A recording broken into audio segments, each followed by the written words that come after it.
रूस के हमले से आक्रामक हुई यूक्रेन की सेना। यूक्रेनी सेना ने आम लोगों की गाड़ियों को रौंदा।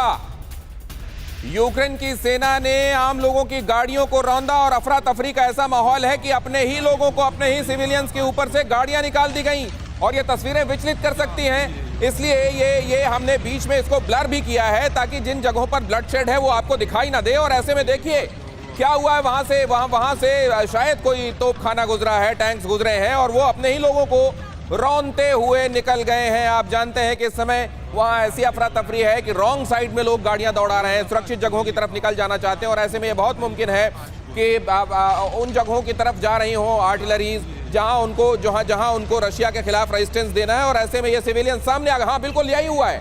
ये देखिए टैंक गुजर रहा है बगल से, ये टैंक गुजर रहा है और यहाँ सड़कों पर सिविलियंस भी हैं और ऐसे में अपने ही लोगों के ऊपर से ये टैंक निकल गया है। यहाँ देखिए, क्योंकि लोग भी इस वक्त परेशान हैं, हर तरफ अफरा तफरी का माहौल है।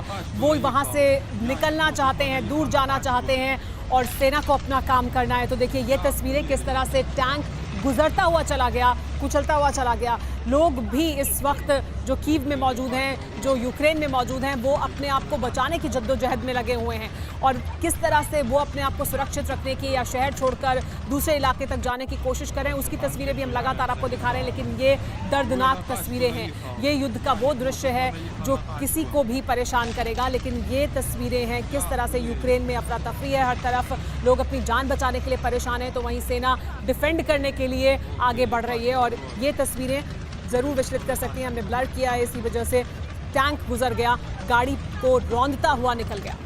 मतलब क्या, जब वॉर सिचुएशन को इन्विसाइज किया जाता है, प्लानिंग की जाती है, तैयारी की जाती है, तो इस तरह की चीज़ों के लिए उसमें हमेशा गुंजाइश रहती है क्या? आज हम कहते हैं कि हम बहुत इवॉल्व कर गए हैं, चीज़ों को बहुत प्रिसीजन के साथ कैलकुलेट करके प्लान किया जा सकता है। विनोद ऑगस्टीन साहब, वो सिर्फ कहने की बातें होती हैं क्या? इसको मैं इंडियन आर्मी के पैरेलल पे लूंगा।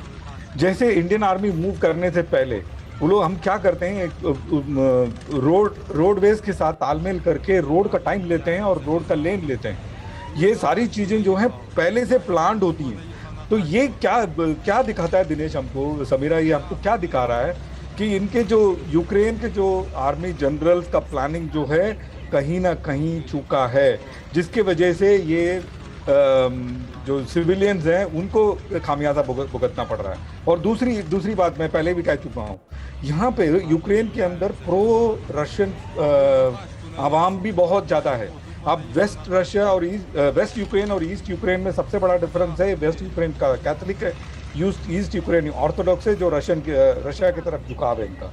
तो हो सकता है इन्होंने ये जो साजो सामान का मूवमेंट है उसको रोकने के लिए भी गाड़ियां लगाई हों और जिसके ऊपर से गुजर गए। रवि अरोरा सर के पास भी मैं जाना चाहूंगा। आर.के. अरोरा सर, आपकी टिप्पणी भी इस पर चाहूंगा। ये जो मौजूदा सिचुएशन बनी हुई है और इसमें आपको लग रहा है कि क्या कुछ चीजें प्रीएम्प्ट की भी थी क्या यूक्रेन ने, या सिर्फ रिएक्ट कर रहा है वो चीजों को लेकर? देखिए, ये अभी ओपनिंग स्टेज है, अभी जो लड़ाई है शुरू हुई है। आपने सही कहा कि तकरीबन 14 देश हैं यूरोप में जो 1990 के बाद नेटो में शामिल हो गए हैं। जब से पुतिन आए हैं रशिया में एज प्रेसिडेंट, तब से भी 2000 से अभी तक तकरीबन 9 देश नेटो में मिल गए हैं।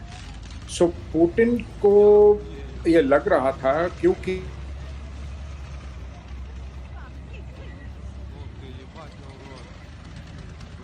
सर आपकी आवाज़ अभी नहीं आ रही है और अब ये एक बार फिर से दुरुस्त हो तब तक हम ये तस्वीरें हम अपने दर्शकों को एक बार फिर से दिखा दें। हम यही बात कर रहे हैं कि इस समय यूक्रेन में कैसी अफरा तफरी की स्थिति है और इस समय देखिए ये वो सिचुएशन है जिसमें ज़ेलेंस्की ये कह रहे थे लगातार कि अमेरिका वॉर हिस्टीरिया क्रिएट कर रहा है। इसकी तैयारी क्या उन्होंने नहीं की थी कि ये सिचुएशन आएगी? क्योंकि अमेरिका तो लगातार इंटेलिजेंस रिपोर्ट्स दे रहा था उनको। इस तरह की सिचुएशन आएगी तो लोगों को कैसे आप कंट्रोल करेंगे, लोगों को कैसे आप ज़रूरी सामान मुहैया कराएंगे, ये सब क्या उन्होंने नहीं सोचा था? ज़ेलेंस्की को ये एहसास था कि जब वक्त पड़ेगा तो शायद उनकी मदद के लिए कोई नहीं खड़ा होगा और इसीलिए उन्होंने अपने बयानों में भी इसका ध्यान रखा है और ये भी कहा है कि नेटो तो एक तरीके से रशिया को अपीज करने का काम कर रहा है। अरोरा सर, अपना कमेंट पूरा करें। मैं ये कह रहा था कि पुतिन को लगा कि अगर यूक्रेन, और आजकल यूक्रेन में जो प्रेसिडेंट है वो प्रो नेटो है, अगर ये नेटो में शामिल हो गए तो देखिए रशिया के बॉर्डर में नेटो की जो बाउंड्री है वो नज़दीक आती जा रही है। अभी सिर्फ यूक्रेन और बेलारूस दो बड़े मुल्क हैं जो बाकी नेटो देशों और रशिया के बीच में बफर बनाए हुए हैं। तो अगर ये भी नेटो में शामिल हो जाए और नेटो ने अपनी मिसाइल्स और दूसरा असला यहाँ पे स्टेशन कर दिया रशिया के खिलाफ, तो मॉस्को फिर दूर नहीं है।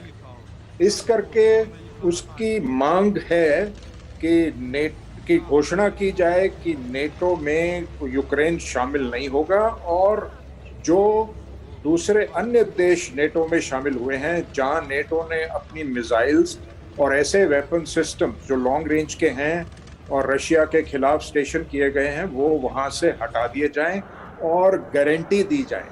तो ऐसी कोई गारंटी देने को तैयार नहीं था, इसलिए ये धमकी दी जा रही थी कि यूक्रेन के खिलाफ हम युद्ध करेंगे। अब युद्ध का असली मकसद क्या है? मकसद ये है सबसे पहले यूक्रेन का जो मिलिट्री पोटेंशियल है रशिया के खिलाफ जो इस्तेमाल हो सकता है उसको बर्बाद करना। उसको बर्बाद करने के लिए ये अभी ओपनिंग स्टेजेस ऑफ वॉर है। ये तो मैं काफ़ी सरप्राइज्ड हूँ कि दिन दिहाड़े ही ये ऑपरेशन शुरू हो गए, क्योंकि ये एक तरफा लड़ाई है और यूक्रेन के एयर डिफेंस सिस्टम्स और हवाई अड्डों पे ये हमले किए जा रहे हैं। उनके जो ग्राउंड पे और हवा में जितने भी फाइटर एयरक्राफ्ट वगैरह हैं उनको और हेलीकॉप्टर्स को बर्बाद किया जा रहा है। ये जब यूक्रेन की क्षमता खत्म हो जाएगी रशियन एरियल फोर्सेस के खिलाफ एक्शन लेने जी की। न्यूज़ टॉप 9 रोज सुबह 7 बजे और शाम 7 बजे सिर्फ TV9 भारतवर्ष पर।